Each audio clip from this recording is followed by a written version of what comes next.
You have to learn to love it. You have to learn to love the challenges that come up because they're gonna come up nonstop.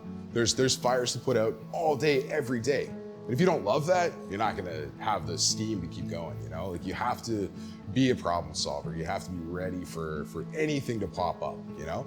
But really, I think the measure of success has gotta be finding something you're passionate about and doing it every day.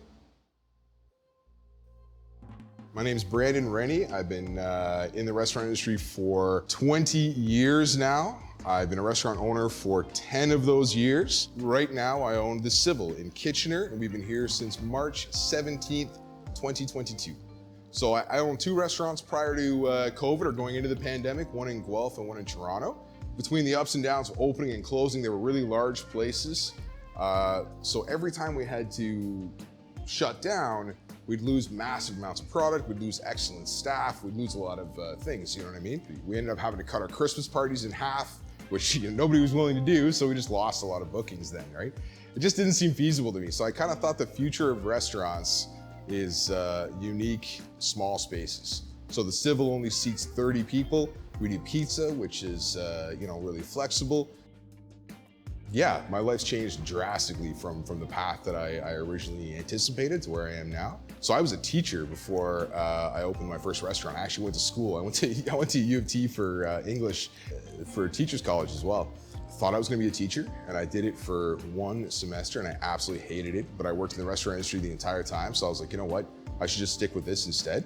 So I bought my first restaurant in sweat equity, Like I was like, I'll take this percentage of the company, and you don't have to pay me for the next 6 months. And it was basically like just scrimping in order to get my foot in the door. But I'm honestly happier now, I think, than I certainly am happier now than I was as a teacher, so.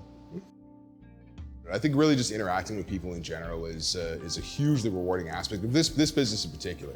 It is so small that, while I'm usually in the back making pizzas right now, I'll still make sure that I get out and talk to tables and getting that feedback directly or even indirectly, getting to reach out to people and show them that as an entrepreneur, as an independent business, we value their patronage more than anything. You know what I mean? It really is important. Every single person who comes in this door makes the decision to come and dine and drink with us.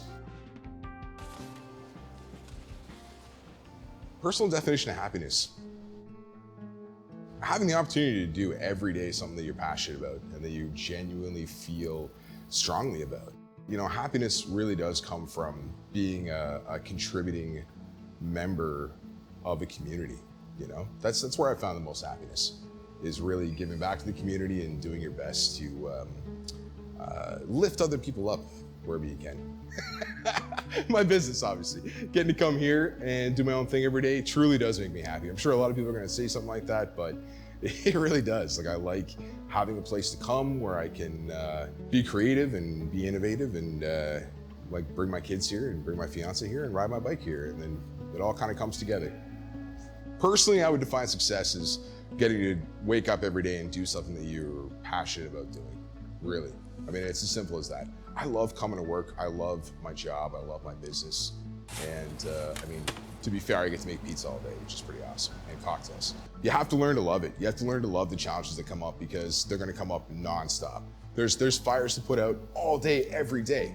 And if you don't love that, you're not gonna have the steam to keep going, Like you have to be a problem solver. You have to be ready for anything to pop up, I look forward to a lot of things, I really do. Like I said, I don't plan things, but I look forward to things. I do look forward to coming to work. I look forward to bringing my kids to school. I look forward to, like I said, riding my bike and spending time with my fiance. There's a lot of small happiness along the way, little things, little moments throughout the entire day that I genuinely look forward to. If you could give yourself advice from past you, let's say 10 years ago, what advice would you give yourself? Man, go home. At the end of your shift, go home. Don't go out. Go to bed, get some sleep, you're gonna need it. I would say just learn to roll with it, a little bit. Like, I think that back then I was a lot more stressed out, I really take things seriously and personally, and I kind of let go of a lot of that. So just take a deep breath and relax a little bit.